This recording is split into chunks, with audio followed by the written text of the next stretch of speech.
5 ایسے گناہ ہیں کہ اگر کوئی شخص ان 5 گناہوں کے اندر مبتلا ہے تو اس کی کوئی بھی عبادت قبول نہیں ہوتی، نہ نماز قبول ہوتی ہے، نہ روزہ قبول ہوتا ہے، نہ کوئی اس کی عبادت قبول ہوتی ہے۔ اگر کسی شخص میں یہ 5 گناہ ہیں اور جب تک وہ ان گناہوں سے توبہ نہ کرے گا اس وقت تک اس کی کوئی بھی عبادت قبول نہیں ہوگی، حتیٰ کہ اگر وہ روزہ بھی رکھے گا تو وہ روزہ بھی قبول نہیں ہوگا۔ امام جعفر الصادق رحمت اللہ علیہ سے کسی نے پوچھا، حضور وہ کون سے کام ہیں کہ جن کے کرنے کی وجہ سے اللہ کوئی عبادت قبول نہیں کرتا؟ تو امام جعفر الصادق نے فرمایا کہ مجھے میرے والد امام باقر نے بتایا، ان کو ان کے والد نے بتایا، ان کو حضرت علی رضی اللہ تعالیٰ عنہ نے بتایا، اور حضرت علی کو سرکار دو عالم صلی اللہ علیہ وسلم نے بتایا کہ جو شخص 5 عمل کرتا ہے اس کی اللہ رب الجلال کوئی بھی عبادت قبول نہیں کرتا، حتیٰ کہ وہ نماز پڑھتا ہے تو نماز بھی اس کی قبول نہیں ہوتی۔ حالانکہ نماز کتنا بڑا فرض ہے اللہ کا، اور کتنی اہمیت ہے نماز کی کہ جا بجا قرآن مقدس کے اندر اللہ رب الجلال نے نماز کا حکم دیا ہے کہ نماز پڑھو، نماز پڑھو، نماز پڑھو۔ پھر حضور نے بھی فرمایا کہ نماز میری آنکھوں کی ٹھنڈک ہے، نماز مومن کی پہچان ہے۔ صحابہ کرام کے زمانے کے اندر جو شخص فجر اور عشاء نہیں پڑھتا تھا صحابہ اس کو منافق سمجھتے تھے، پر حضور نے فرمایا جو شخص 5 کام کرتا ہے یا ان 5 کاموں میں سے کسی ایک کام کے اندر بھی مبتلا ہے تو اس کی نماز قبول نہیں ہوتی، حتیٰ کہ ایک بالشت اوپر بھی نہیں چڑھتی، آسمان پر بھی، پہلے آسمان پر بھی نہیں جاتی، دوسرے آسمان پر بھی نہیں جاتی، تیسرے پر بھی نہیں جاتی، حتیٰ کہ 7ویں آسمان تک بھی وہ نماز نہیں پہنچتی، بلکہ ایک بالشت پر ہی جا کر ٹھہر جاتی ہے اس کی نماز۔ کیوں؟ اس لیے کہ اس کے اندر ان 5 گناہوں میں سے کوئی گناہ اس کے اندر موجود ہوتا ہے۔ نماز کتنی بڑی عبادت ہے۔ ایک مرتبہ ایک استاد نے کلاس کے اندر اپنے شاگردوں سے پوچھا کہ بتاؤ نماز کون نہیں پڑھتا؟ تو ایک طرف سے ایک طالب علم کھڑا ہوا، وہ کہنے لگا استاد صاحب میں جواب دیتا ہوں۔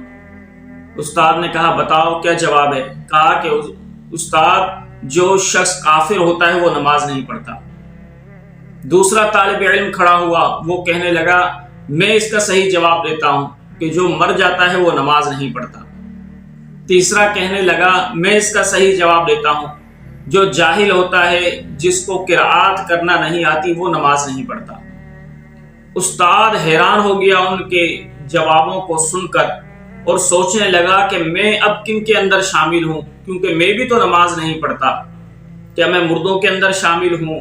کیا میں کافروں کے اندر شامل ہوں؟ یا میں جاہلوں کے اندر شامل ہوں؟ پھر کہنے لگے نہیں، میں تو جاہلوں کے اندر بھی شامل نہیں ہوں، میں کافروں کے اندر بھی شامل نہیں ہوں، تو میں تو مومن ہوں، میں نماز کیوں نہیں پڑھتا؟ تو نماز کی اسلام کے اندر اتنی اہمیت ہے، لیکن پھر بھی حضور نے فرمایا اس شخص کی نماز ایک بالشت بھی اوپر نہیں جاتی، بھلے وہ نمازیں پڑھتا رہے لیکن اس کی نماز قبول نہیں ہوتی۔ وہ کون سا گناہ ہے جس کے کرنے کی وجہ سے نماز قبول نہیں ہوتی؟ جب نماز قبول نہیں ہوتی تو سمجھو کہ روزہ بھی قبول نہیں ہوتا۔ حضور علیہ الصلوۃ والسلام نے فرمایا پہلا وہ شخص کہ جو سود خور ہو اس کی نماز اللہ رب الجلال قبول نہیں کرتا۔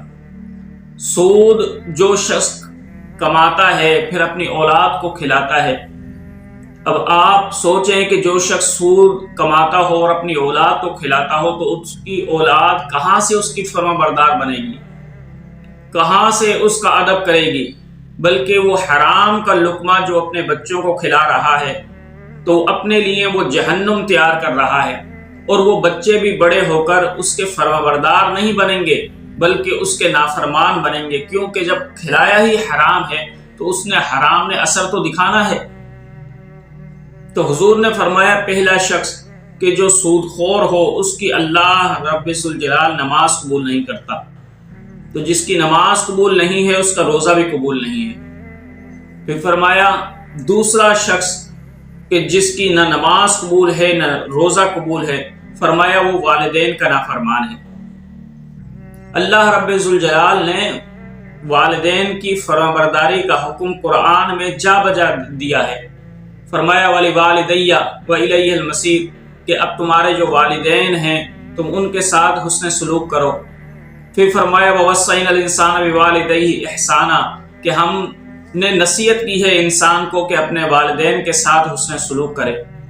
لیکن جو اولاد اپنے والد کے ساتھ یا اپنی والدہ کے ساتھ حسن سلوک نہیں کرتی، ان کی نافرمانی کرتی ہے، ان کی گستاخیاں کرتی ہے، ان کو جھڑکتی ہے، ان کو گالیاں دیتی ہے، تو ایسی اولاد اگر نماز پڑھے یا روزہ رکھے تو اللہ رب ذوالجلال اس کی نماز کو بھی قبول نہیں کرتا، اس کے روزے کو بھی قبول نہیں کرتا۔ پھر فرمایا تیسرا وہ شخص کہ جس کی نہ نماز قبول ہے نہ روزہ قبول ہے، فرمایا وہ شخص ہے کہ جو شرک کرتا ہے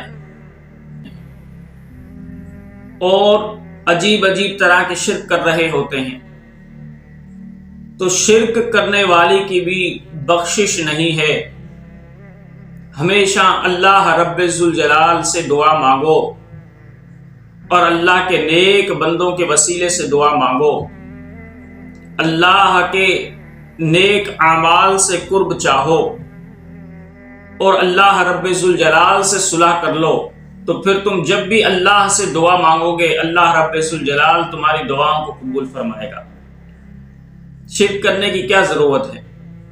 حضرت شیخ سعدی رحمۃ اللہ علیہ فرماتے ہیں کہ میں نے دیکھا ایک اللہ والا شیر پر سوار ہے اور اس کے ہاتھ میں سانپ کا کوڑا ہے، تو میں نے کہا کہ شیر بھی انسان کا دشمن، سانپ بھی انسان کا دشمن، پھر کیا وجہ ہے کہ یہ شیر اس کو نقصان نہیں پہنچا رہا، سانپ بھی اس کو نقصان نہیں پہنچا رہا، ایسا کیا کیا ہے اس نے؟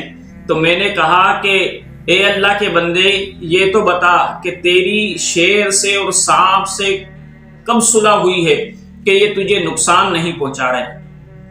تو وہ اللہ کا نیک بندہ کہنے لگا جب سے میں نے اپنے رب سے صلح کر لی ہے تو ہر مخلوق سے میری صلح ہو گئی ہے، جب میں نے اللہ کو راضی کر لیا ہے تو اب ہر مخلوق میری اطاعت کرتی ہے، مجھے کوئی نقصان نہیں پہنچاتی۔ اس لیے کبھی بھی شرک نہ کرو، شرک کرنے والے کی نہ نماز قبول ہے نہ روزہ قبول ہے۔ پھر فرمایا چوتھا وہ شخص جس کی نہ نماز قبول ہے نہ روزہ قبول ہے، فرمایا یہ وہ شخص ہے کہ جو غیبت کرتا ہے۔ ایک مرتبہ حضور صلی اللہ علیہ وسلم کی بارگاہ میں دو عورتیں آئیں اور انہوں نے خون کی الٹی کی۔ ایک روایت کے اندر آتا ہے کہ حضور کی بارگاہ میں وہ دو عورتیں آئیں تو انہوں نے کسی کی غیبت کی، تو حضور علیہ السلام نے فرمایا تمہارا روزہ ٹوٹ گیا، اب تم قے کرو۔ جب قے کی تو خون کی قے تھی وہ، تو اس لیے فرمایا کہ جو شخص غیبت کرتا ہے جب تک وہ غیبت سے توبہ نہ کرے نہ اس کی نماز قبول ہے نہ روزہ قبول ہے۔ اور پانچویں عادت جس کے اندر ہے اللہ رب ذوالجلال اس کی بھی نماز قبول نہیں کرتا، روزہ بھی قبول نہیں کرتا۔ وہ پانچویں عادت کون سی ہے؟ پانچویں عادت ہے کہ وہ عورت کہ جو اپنے شوہر سے ناراض ہو جائے اور رات وہ اس طریقے سے گزارے کہ شوہر اس کا ناراض ہی ہو، تو پھر اللہ کے ملائکہ بھی اس پر لعنت بھیجتے ہیں، اور اگر وہ نماز بھی پڑھے تو اللہ رب ذوالجلال نماز اور روزہ بھی اس کا قبول نہیں کرتا۔